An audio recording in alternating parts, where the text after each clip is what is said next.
Aqui, só aqui, ó, o arquipélago do Japão. Tudo isso é a poluição luminosa, é o excesso de luz jogado para o céu.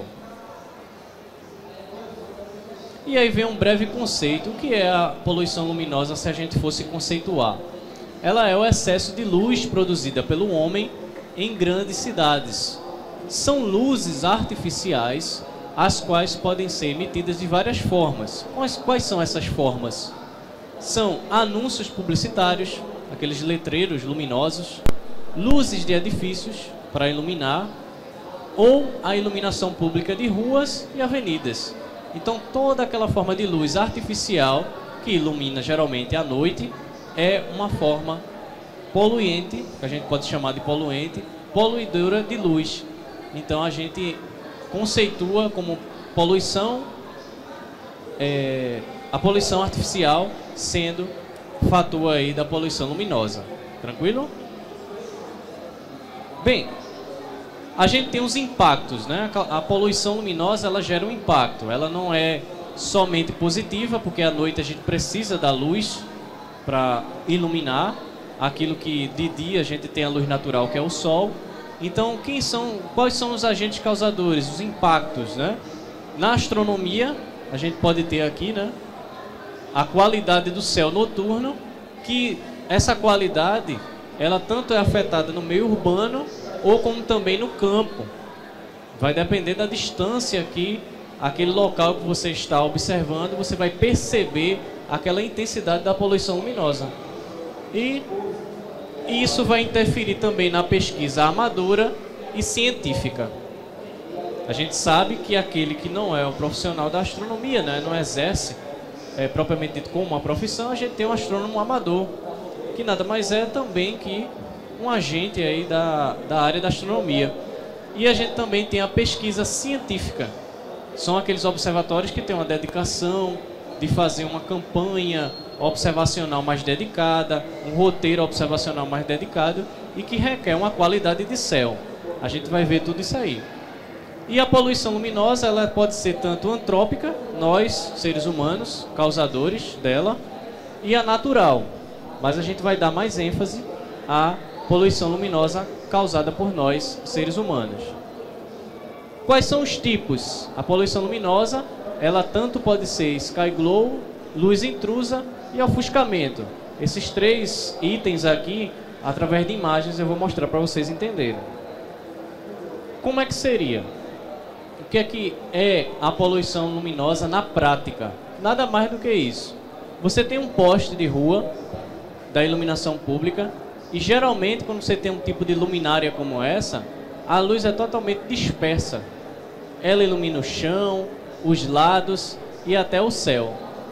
Por estar mal direcionada, que é essa palavra, a poluição luminosa é gerada com grande intensidade aqui, ó. A gente pode notar o quanto a poluição atinge o céu.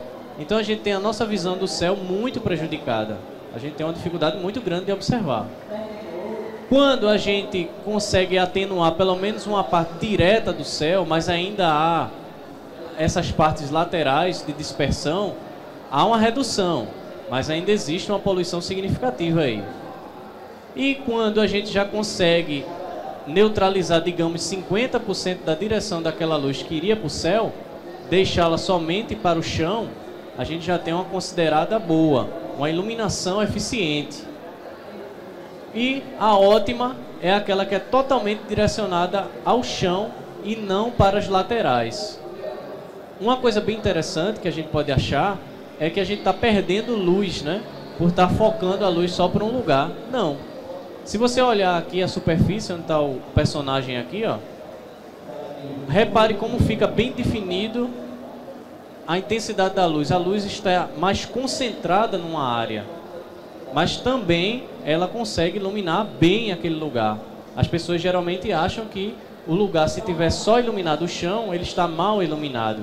A gente tem aquele conceito, né, de que achar que quando está tudo luz, está seguro, estamos tranquilos, né? Nem sempre é assim. Então, os agentes causadores são as luminárias dos postes, como a gente pode ver, ó. E também os projetores. A gente consegue ver também locais históricos que às vezes são mal iluminados, que a iluminação vem de baixo para cima. É o pior que tem, é o incorreto. Algumas são aceitáveis, como essa. O correto e o mais que correto é sempre iluminar de cima para baixo. Porque você está tornando eficiente a luz. Você está melhor direcionando. Veja que isso é independente até do tipo da luz. A gente sabe que hoje tem o LED, tem a lâmpada fluorescente e tinha as antigas incandescentes, né? E aí também entra com uma grande economia. Deu para entender essa figura aqui? Tranquilo, né? Bem, como é que a gente repara isso no céu? Se a gente estiver dentro da cidade, a gente quase não vê estrelas. Faz lembrar muito aquele Madagascar 1, né? Que estão em Nova York, quando ele olha lá para cima, que ele vai ver uma estrela, não é uma estrela, é um helicóptero atravessando o céu. Veja que qualidade de céu, né? Não tem como, porque a poluição luminosa é tão intensa que a gente não consegue enxergar as estrelas, nem as mais brilhantes. Aí quando a gente já está no subúrbio, que é aquelas cidades próximas ao centro urbano, a gente já consegue ver uma ou outra estrelinha, que aqui já está com uma certa dificuldade também. Aí agora quando a gente está no subúrbio, esses bairros, né? Essas cidades próximas ao centro urbano, aí a gente já consegue ver as estrelas mais brilhantes. E se a gente for para uma área rural, que já está bem afastado aí do centro urbano, das cidades periféricas, dos bairros periféricos, aí a gente já tem uma qualidade de céu melhor e mais estrelado. E um céu propriamente dito estrelado é aquele céu que realmente você vai com segurança, com certeza observar muitas estrelas, vai se encantar. É um céu totalmente livre de poluição luminosa. É um local que está aí mais de 100 quilômetros ou até 200 quilômetros de distância de uma grande cidade. Então você não tem nem sombra de encontrar um excesso de iluminação lá no horizonte. Como é que seria? Por exemplo, aqui está brilhante, né? Aqui, ó, é uma astrofotografia, uma foto que a gente tira do céu. E o que é que a gente pode observar aqui? Os prédios que remontam, dão a ideia de um centro urbano, né? De um local, de uma cidade. E uma coisa bem interessante que a gente pode reparar aqui é a Via Láctea. Isso, está bem melhor agora. A Via Láctea. Tá dando para ver direitinho agora? Aí alguém pode dizer, como é que pode a Via Láctea, esse céu estrelado desse jeito, dentro de uma cidade? Aí vem aqui, ó, a Via Láctea numa noite sem energia. É o único momento que você pode observar um céu estrelado dentro de uma cidade, é quando falta energia. Mas seria necessário toda vez faltar energia para ver o céu? Não. Porque quando não tem aquela energia dispersa para o céu, aí você fica livre da poluição luminosa. No dia, há um ano atrás, eu fiz essa astrofotografia, quando eu estava retornando daqui da Campus Party, e não hesitei, peguei o material, fiz a foto. Aqui só tem uma leve poluição luminosa, porque faltou no bairro onde eu moro e nos bairros vizinhos, e aí dá para ver aqui os prédios. Essa iluminação nos prédios ainda é a luz de emergência. Veja, uma luz tão pequenininha, né? Tão despercebida, mas ficou tão forte devido à exposição, né? Da foto que a gente tira, né? E aqui a gente tem essa visão espetacular aqui da Via Láctea. É uma situação. E aí como é que a gente pode ter, né? A gente tenta observar, a gente que faz a pesquisa astronômica, que revela cada vez mais novas descobertas. Como é que a gente consegue isso? Através de grandes telescópios. Então a gente tem dois locais aqui distintos. Tem um observatório aqui no Atacama, lá no Chile, e tem um observatório aqui, Pico dos Dias, aqui em Minas Gerais, para dar o exemplo. Veja que esse observatório aqui no Brasil, ele já está ameaçado aí pela poluição luminosa. Talvez essa área aqui do céu já seja comprometida para apontar o telescópio. Então quando você faz um registro, você captura a imagem dessa região aqui, a poluição luminosa ela vai ter uma interferência. E na apuração dos dados, esses dados podem sofrer essa interferência. E isso aí vai atrapalhar na precisão e detalhamento das informações. Então a gente tem aqui um observatório aqui no Brasil, né, esse de Itajubá, lá em Minas Gerais. Esse aqui, essa cidadezinha aqui, ó, existe, mas ela é controladíssima quanto à poluição luminosa, para que não haja essa interferência quanto aos dados que são registrados pelo observatório, pelo telescópio que está aqui dentro da cúpula. Então, olha o céu, espetacular, né? E o deserto do Atacama, lá no Chile, é conhecido como um local mais seco, porque também tem a qualidade atmosférica que entra em jogo na observação, mas também o livre, né? A questão de estar menos exposta.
Da poluição luminosa, assim como tem um pouquinho aqui. Você percebe que a gente tem uma certa dificuldade de se livrar de vez da poluição luminosa. A gente da astronomia tem sempre a necessidade de se afastar cada vez mais. E um local que sem dúvida está bem livre da poluição luminosa, e claro, sempre há essa necessidade de preservar essa qualidade do céu, é lá no Cerro Paranal, no Chile, onde a gente tem o VLT, que é essa rede aqui de maiores telescópios do mundo. Aqui a gente tem um céu incrível, Órion, normalmente chamado pelas Três Marias, né, o cinturão de Órion. Até a nebulosa de Órion dá para ver numa astrofotografia. Não precisa nem de um binóculo, nem de um telescópio. E aqui tudo são estrelas. O que você tentar ver aí e considerar são estrelas. Bem, a qualidade do céu, ela é importantíssima para que a gente tenha essa observação, onde a gente, nessa observação astronômica, independente se ela vai ser contemplativa ou para fim de pesquisa, a gente tem que ter essa necessidade de um céu de ótima qualidade. Agora a gente se questiona, será que a poluição luminosa só incomoda aos astrônomos? Ou aquela pessoa que simplesmente quer observar o céu, que isso é uma coisa natural, né? Vem da nossa história, aí desde a pré-história, melhor dizendo, o ser humano já observava o céu? Não, é a parte que Cláudia vai falar, que é a interferência da poluição luminosa na vida de nós, seres humanos, seres vivos, e dos outros seres vivos. A gente vai compreender melhor aqui com o que ela vai falar. Boa noite, pessoal. Como o James estava falando a respeito da poluição luminosa, aí eu vou citar o que ela prejudica na saúde humana, na saúde animal e também vegetal. Na saúde humana, ela causa os males do sono, insônia, estresse, depressão, falta de raciocínio e até o metabolismo. Já na vida animal, são as aves migratórias que sofrem muito com essa poluição, tartarugas marinhas, peixes e insetos. Então, no caso aqui, a gente está vendo que tudo isso aqui é causada pela poluição luminosa. Por incrível que pareça, né? Quer dizer que a gente tem problema de insônia, ou seja, tem dificuldade de dormir, depressão, até o meu raciocínio quer dizer que vai ser interferido pela poluição luminosa. Exato. Vamos ver aí. Pronto. Aí na natureza, a modificação do equilíbrio nos lagos. Por que isso? Essa iluminação afeta os zooplânctons, que são aqueles pequenos animais que vivem no lago e que servem de alimento para outros peixes. Com isso, afasta a rota natatória dele e os peixes praticamente somem daquele lago e vão procurar outro lugar para se alimentar, né? Não tendo outro lugar para se alimentar, a consequência é morrer por fome, pela falta do próprio alimento. Aí, no caso das aves, existe também o ofuscamento. Uma outra imagem que eu vou mostrar mais depois nos outros slides. O ofuscamento das aves. Isso causa o quê? A ave migratória, quando ela vem procurando a época de reprodução, vai para um lugar mais quente ou mais frio, ela encontra grandes cidades e nas grandes cidades tem a poluição luminosa. Isso causa um ofuscamento na vista do animal. E ele começa a trombar com os edifícios, ônibus também, caminhões. Quer dizer que a ave ela tem aquele caminho, né, que é migratório, ela está se deslocando de um local para outro. Então, ela pode se chocar num prédio, se chocar numa edificação, numa construção, porque aquele excesso de luz pode interferir, ela pode se confundir. Aquilo que ela normalmente teria como um caminho. Que seria a rota dela certa, mas o ofuscamento atrapalha. E nós, seres humanos, né? Sim, nós seres humanos. Insônia, estresse, porque se a gente não dormir uma noite bem tranquila, no dia seguinte, com certeza, a gente não rende. Exatamente. E a gente não rende, como ele está mostrando aqui, né? A gente tem o estresse, que a gente pode ter um mau desempenho no trabalho. A nossa memorização, né? A gente precisa da memória para arquivar, memorizar desde o número do telefone, ou então para memorizar o que foi apurado do dia, né? Então a gente pode ter esses males associados também ao sono, até o ciclo circadiano, que é aquele ciclo que a gente tem, né? Certo. Responsável pela a nossa fisiologia, né? Que tem todos uns detalhes aqui que Cláudia sabe, que pode interferir, a gente pode ter problemas futuros de médio a longo prazo. E também se a pessoa não tem uma noite de sono tranquila, afeta o metabolismo e até o crescimento. Exatamente. Aí aqui, ó, também muito importante, a poluição luminosa causada pelo próprio vizinho. Eu tenho o meu vizinho aqui do lado e a iluminação da casa dele está afetando o meu quarto. Aí não consigo dormir. Aí vai todo um ciclo assim de doença, desde a insônia, depressão, estresse, falta de crescimento, né? Quer dizer que a gente pode adquirir males, né, não assim no dia seguinte, porque geralmente se a gente dorme mal, no dia seguinte a gente já sente logo, mas quer dizer que a gente pode sentir mais outros problemas de médio, longo prazo, somente por uma noite mal dormida, né? Aqui também podemos citar a tartaruga marinha, né? Os animais, né? A tartaruga marinha, quando ela vem colocar seus ovos na praia, ela escolhe certamente sempre um local de sombra. E quando os ovos eclodem, que o filhote ele procura água, ele se baseia pela luz da lua.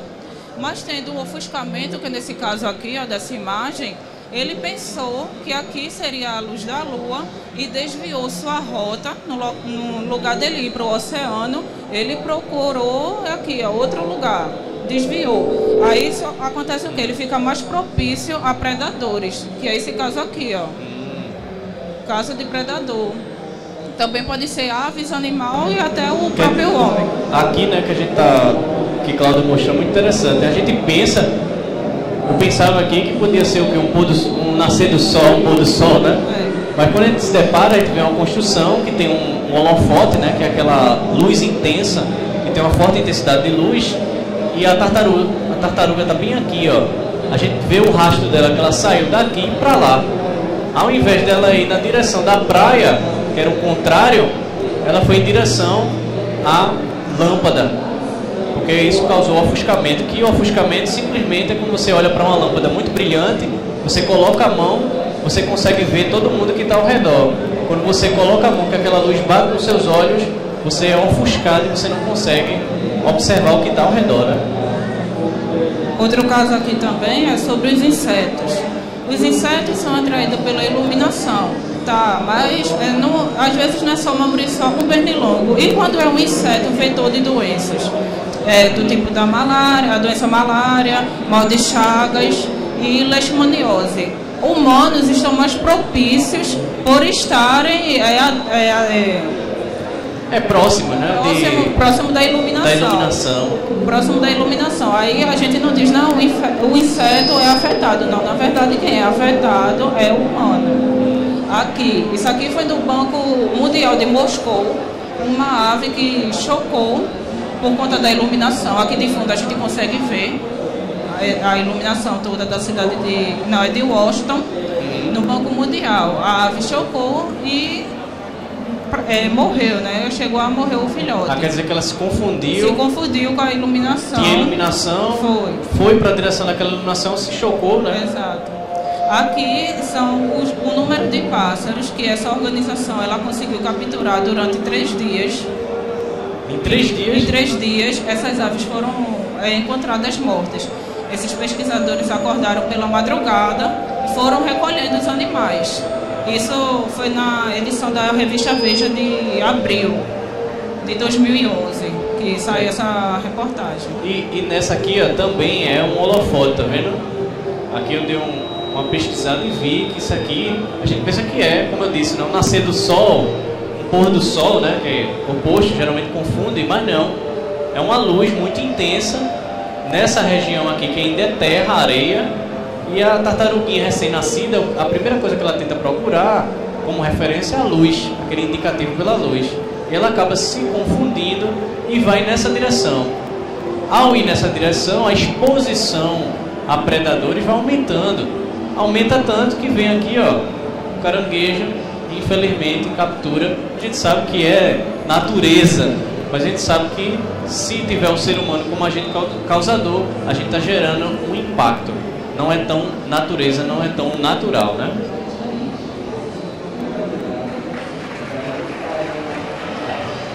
E as soluções? Bom, a solução também deve partir principalmente da população, porque, como estava mostrado na outra imagem anterior, a luz de um apartamento que estava ofuscando a casa do vizinho. Aí deve partir primeiramente das pessoas e também órgãos competentes, né? Plano diretor da cidade e... no caso do plano diretor, toda cidade ela tem um plano diretor. O que é o plano diretor? É aquele plano que vai determinar certas coisas mínimas que a cidade deve cumprir. Saneamento, sistema de drenagem, sistema de coleta de lixo, todas essas coisas que a gente passa a poder ser despercebido no nosso dia a dia, mas tem a ver com o plano diretor. Então, nesse caso, como uma coisa comum, que normalmente a gente não associa que a poluição luminosa seja algo tão comum, mas é comum e nos interfere, a gente tem que ter um plano diretor que inclua uma meta que seja a redução da poluição luminosa. Essa poluição luminosa, como a gente falou, não pode ser pensada somente como uma coisa que vai interferir em nós na astronomia, a observação do céu. Não, observar o céu já é um direito simples. Todo ser humano pode olhar para as estrelas, né? Mas infelizmente, devido a esse excesso de luz, essa luz mal direcionada, né, para a gente não pensar que a gente tem que apagar as luzes e viver no escuro, não é isso. E as entidades competentes, o governo, as esferas, né, prefeitura, estado e governo federal, devem perceber isso. Afinal de contas, quando você melhor posicionar a iluminação, você está melhor utilizando a luz e de forma mais eficiente você está tendo uma redução do gasto energético, do gasto da verba pública. Isso aí vai gerar um percentual de economia. Em épocas de crise, toda a economia é válida, seja 1%, 5%, 10%, vai ser satisfatório, não é verdade? E além também, completando aqui, que isso já chega a ser um caso de saúde pública, porque as pessoas estão tendo depressão, estão tendo os distúrbios do sono e outras doenças. Então, prefeitura, município, ela tem que estar a par disso tudo. também, além da saúde pública, também tem um problema ambiental. Porque com isso está desviando as rotas de aves, tartarugas estão desaparecendo, estão cada vez mais ficando espécies raras e extintas por conta desse problema. Interessante, né? E como é que a gente pode começar? Veja que é uma simples mudança, como a gente tinha visto no slide aqui anterior, somente pelo fato da gente modificar a luminária, que é aquela aparelhagem que fica ali no poste, a gente já tem uma iluminação mais adequada. Isso quer dizer que o número de postes, a instalação, lâmpadas, fiação, tudo isso vai ser economizado em virtude de uma melhor distribuição. Se você tem um espaço daqui até o final ali da rua, se você de forma eficiente utilizar uma luminária própria, adequada, você não vai utilizar a mesma quantidade de fiação, a mesma quantidade de lâmpadas, toda aquela aparelhagem ali ela vai ser reduzida. Isso numa rua. Quantas ruas não tem uma cidade, num bairro, numa metrópole ou numa megalópole? Aquela economia mínima, como efeito formiguinha, vai se tornar uma grande economia. Você vai ter uma grande redução. Você vai ter a iluminação, que é o que a gente precisa de uma cidade iluminada, claro, não é para deixar ficando escura. E vai ter a qualidade de vários fatores. Do céu vai ser o primeiro impacto. A gente vai ter um céu mais escuro, menos iluminado artificialmente, e também a gente vai ter essa qualidade do sono, da nossa noite de dormir. A gente que sabe que é uma tendência a estudos que estão cada vez mais procurando e buscando uma solução para a nossa qualidade do sono. Tem muita gente que faz terapia aí para dormir, simplesmente para ter uma boa noite de sono, e não sabe que é apenas uma besteira como essa, de uma luz bem posicionada, ao invés dela ser mal apontada, ela pode incomodar e gerar todo esse mal. Lembrando que pode ser a curto prazo, né? No dia seguinte você já sentir isso, e pode ser a médio e a longo prazo, passando aí meses, até anos, e você sabe que tudo que gera um problema na nossa saúde, para ser consertado leva um tempo. Nem todo medicamento aí ajuda instantaneamente, né?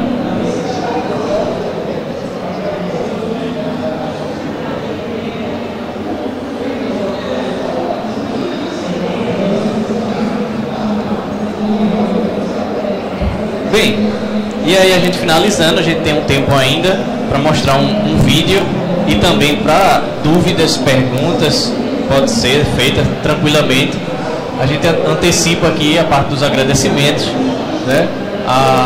Nosso curador Sérgio Sanseveiro, que nos convidou para a Campus Party, a toda a equipe do Astro PE, uma parte está aqui, outra não pode comparecer, aos amigos, né, que contribuem com a apresentação dos trabalhos que a gente faz, e outros amigos que a gente vai citar alguns nomes, que não dá tempo de citar todos, a família, Deus, nosso orientador, e representando aqui o estado do Pernambuco. A gente está aqui na Campus Party Recife, Pernambuco, e nosso país, né? A gente como representante aí, palestrante do nosso país, que temos outros países também ministrando outras palestras bem interessantes. Quem a gente pode agradecer que dê tempo? Renato Cássio, da Bramon, Paulo Leme, Márcio Sklepp, da Caravana Time Labs. Quero agradecer ao meu orientador lá na faculdade, Danilo Carvalho, que nos ajudou na divulgação da nossa palestra. Pode citar, enquanto eu boto aqui o vídeo. Bom, esse vídeo é da Caravana Time Labs, o projeto Mandacaru, de Márcio Sklepp. Ele fez nos céus do sertão do Ceará. E ele saiu do Rio de Janeiro desse Fusquinha, nesse não, que ele, um Fusquinha dele. Enquanto ela fala, eu vou só ajustar aqui. Ele saiu do Rio de Janeiro, da cidade do Rio de Janeiro, num Fusquinha, sem nenhum problema assim de segurança, de nada, porque ele sabe o que ele faz. Ele é o cara da fotografia. E ele foi em direção ao sertão do Ceará. Passou algumas dificuldades lá, que depois vocês podem conectar ele lá no Facebook, no site. que ele conta tudo, de material e tudo que ele passou lá.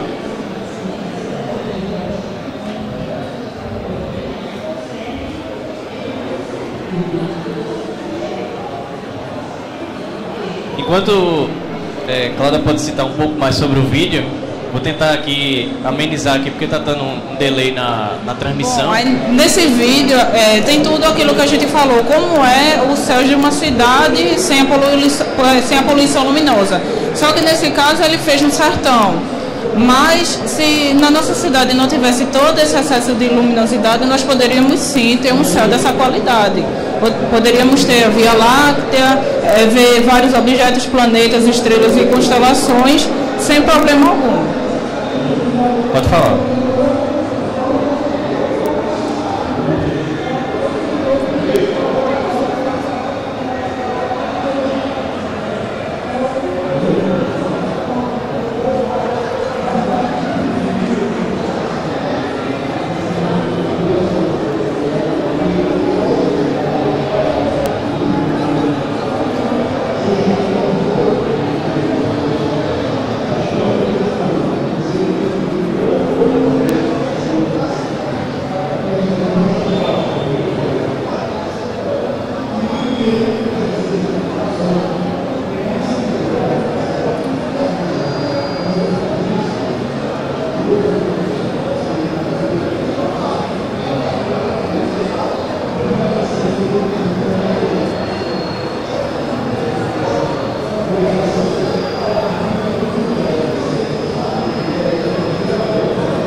Pode mostrar o vídeo lá, né?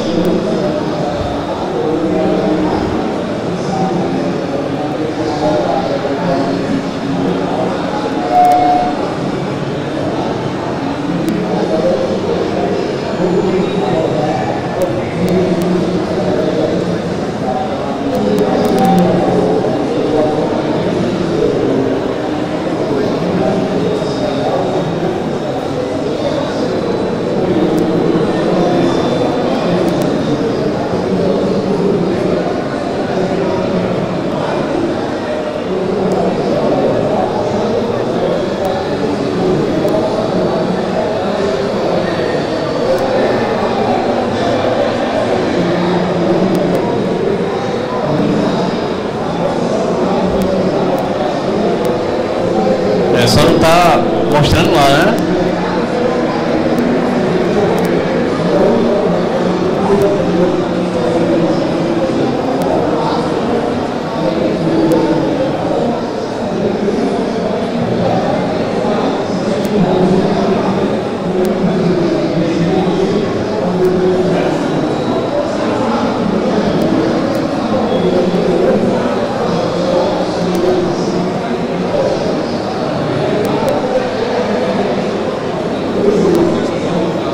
Não.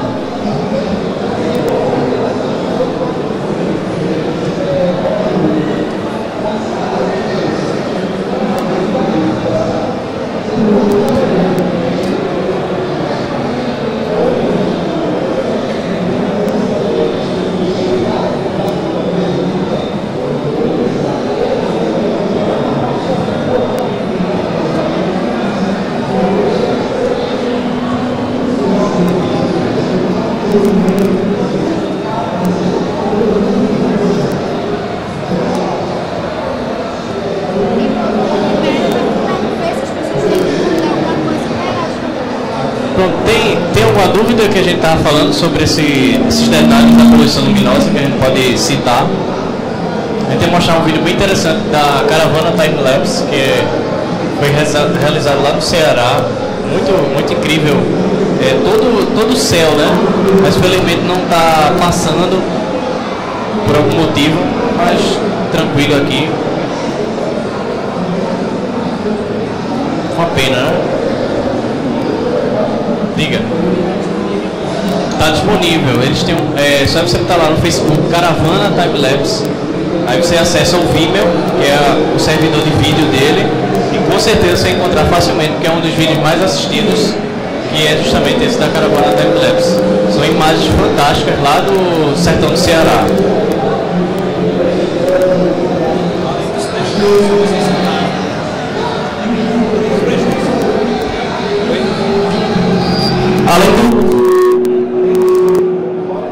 Além dos prejuízos que vocês citaram causados pela poluição luminosa, existe algum associado à visão pela poluição luminosa? Da visão que a gente pode adquirir, não assim cegueira, digamos, é ofuscamento. Você pode ter aí o excesso de luminosidade, que nesse excesso de luminosidade simplesmente você tem uma dificuldade de observar, de enxergar.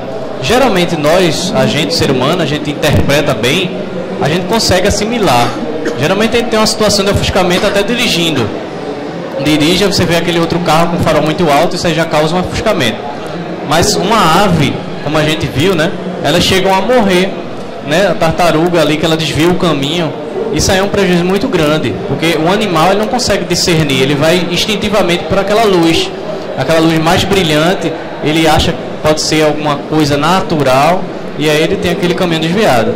Como a gente viu ali, aquelas aves, né, em 3 noites, elas se chocam nas edificações e morrem. Não só a ave, como a tartaruga, que ela tem aquele caminho dela desviado. Isso aí gera um impacto, né? Mas, por exemplo, sensibilidade à luz, ou então diminuir a capacidade de dilatação ou contração da pupila, isso pode ser causado pela poluição luminosa? No caso não, a gente tem uma visão assim, digamos, bem dinâmica, né? Numa situação de muito escuro, a pupila ela vai abrindo para captar mais luz, e numa situação com muita luminosidade, ela vai se fechando. Isso aí já vai ser da saúde do nosso olho. O que vai prejudicar é que você pode estar numa situação de pouca luminosidade e de repente pode ter um excesso de luz, e isso aí pode gerar algum problema, mas não em questão direta da visão, digamos assim. Não afeta o órgão, né? O órgão, exatamente, perfeito. Boa noite. Boa noite.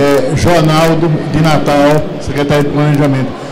Escuta, eu gostaria de perguntar a vocês, para mim foi uma surpresa muito grande esse tema, e eu queria saber o seguinte, em termos de eficiência energética, de iluminação pública, existe algum estudo, existe alguma possibilidade de aplicação concreta, real, pela secretaria que faça a iluminação pública de uma cidade, fosse de uma forma mais eficiente? Qual seria esse exemplo dessa aplicação? Obrigado. Esses modelos, o modelo já existe, para você ter ideia. Ele só não é tão divulgado para que seja reproduzido. É uma campanha que a gente está fazendo aqui também, divulgar. Existem entidades internacionais que se preocupam com essa conservação do céu, dessa qualidade quanto à poluição luminosa. O que é que ela oferece? Modelos que sugerem luminárias, modelos eficientes da utilização da energia, da luz, para que não exista essa despesa. E nesse modelo, claro, quando você adota um modelo ali, que infelizmente na maioria das vezes é muito local, se você utilizar uma cidade, por exemplo, que usa isso, você vai ter aí um ganho muito grande. Complementando, por favor, onde obter essas informações concretas de aplicação dessa metodologia, por assim dizer? Flávio? Boa noite a todos. Veja só, um exemplo de atuação de poluição luminosa politicamente correta, nós temos aqui na ponte do Arte Coelho, em Recife, no centro, conhecida como Ponto do Galo, né? Enfim. Mas aquilo dali é um exemplo, passa a noite ali, você vai ver que a luminária está justamente direcionado para o pedestre. De alta daqueles prédios ali, como exemplo na Faculdade de Martinação, vocês podem ver ali, realmente, a observação do céu ali é perfeita.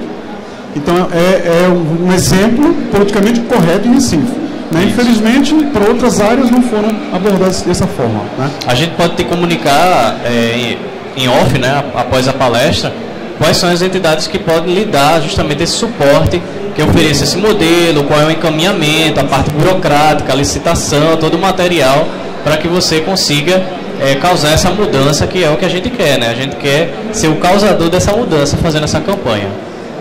Alguma dúvida?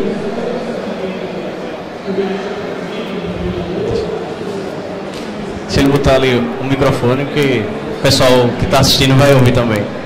No caso tá falando da cidade, a única forma seria trocar realmente os postes com aquela foco para baixo. Tipo, teria algo com custo menor para a prefeitura, no caso, para melhorar a situação? Como a gente tem mostrado ali, a mínima mudança já seria mudar a luminária. Simplesmente você modificar aquela lente, né, refratora que tem muita luz, aquela cúpula, né, que é aquele corpo dela, da lâmpada, né, a lâmpada nunca está solta.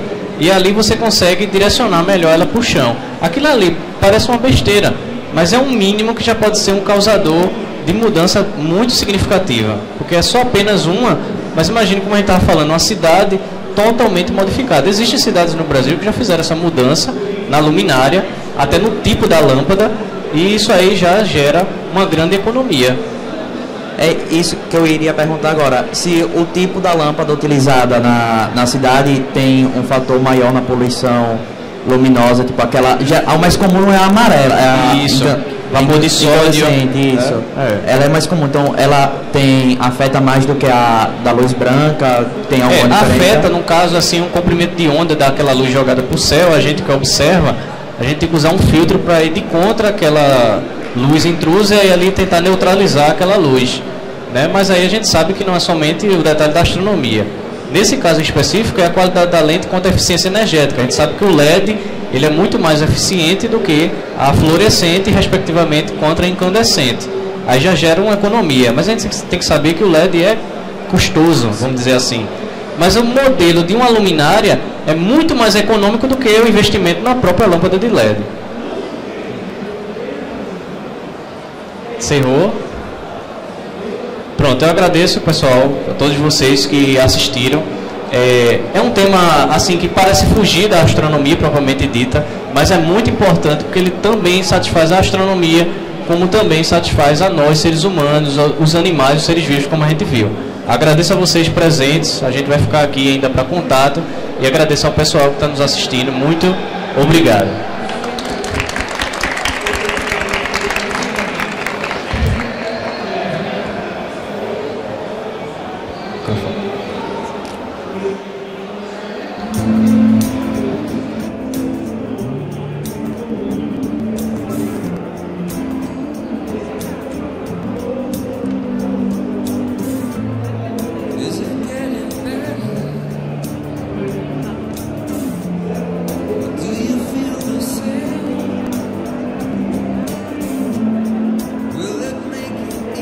Sonhar é se comprometer com nós mesmos, com o futuro. Cada sonho realizado é um compromisso que se cumpre. O Recife sonhou com educação de qualidade e sonhou com uma saúde melhor. Viver numa cidade melhor é o sonho que nos une, porque é dos sonhos da gente que o Recife se faz. Sonhar é se comprometer com nós mesmos,